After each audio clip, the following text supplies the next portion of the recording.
Welcome to the Smith System Arrive Alive Driver Training Series. In this series, we'll show you how to drive safer and avoid collisions while using the Smith System 5 Keys to Space Cushion Driving. Key 1. Aim high in steering. Key 2. Get the big picture. Key 3. Keep your eyes moving. Key 4. Leave yourself an out. And Key 5. Make sure they see you. Today's topic is emotions and driving. For most people, driving is commonplace.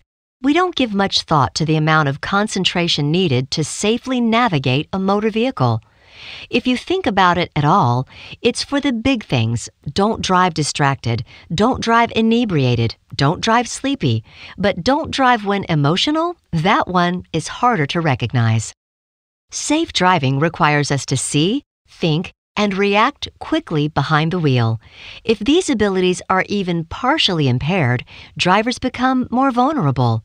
Even the most responsible drivers may occasionally demonstrate some of the same characteristics of an intoxicated, sleepy, or distracted driver without realizing they are doing so. Strong emotions affect your ability to focus and make thoughtful decisions. Take, for example, the ordinary occurrence of another driver cutting in front of you. When your mind is clear and untroubled, you may apply pressure to the brake and tap the horn, or you may just slow down and give the rude driver more following distance. But what if you were upset about something, maybe angry about an argument, or stressed because of work, or miserable about some unhappy news? These emotions added to the frustration and carelessness of this other driver cutting in front of you may have you reacting in a way that's much more emotionally charged. Holding the horn down in long, angry blasts, or maybe even following the driver too close behind so he knows you're upset. This, in turn, can cause the other driver to fly into a rage, and then you really have a dangerous driving situation. As you concentrate on the offending driver, you focus your vision on that one driver, that one incident. You're no longer scanning for hazards, and the effectiveness of your eyesight is diminished by aiming at the other driver instead of further down the road. Consider other emotions like frustration, fear, or anxiety that could come up while you drive and have a similar effect on your driving skills. Exact statistics on these numbers don't exist, as identifying a driver's emotional state as the exact cause of a crash is difficult. Emotions, by their nature, tend to block our ability to perceive and reason. In this example, one driver in a bad mood affects another driver until both are angry and driving recklessly. But negative emotions aren't the only problem. Positive emotions can be just as distracting. You're happy about a raise, looking forward to an entertaining event. A song comes on the radio that has you remembering happy times. You feel relaxed and carefree. When your mind is traveling along these lines, it is not focused on safely operating your vehicle.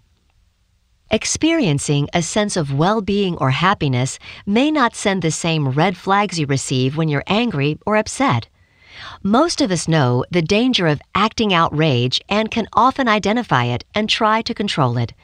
But how many of us give that same consideration to positive emotions or recognize that happiness and enthusiasm can be just as distracting?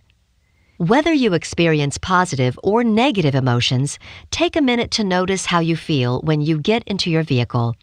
If you're excited or upset, take a deep breath. Tell yourself you are in control of your actions and will not allow other drivers, circumstances, or emotions to affect that calm.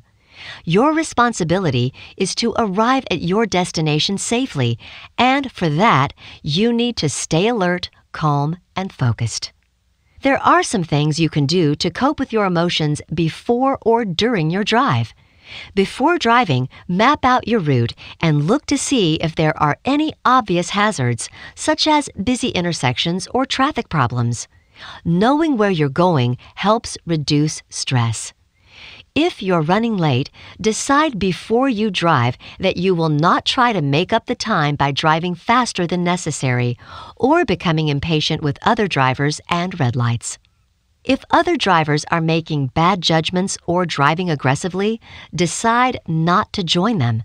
Avoid them when possible, keep your eyes on the road, and travel at a proper speed.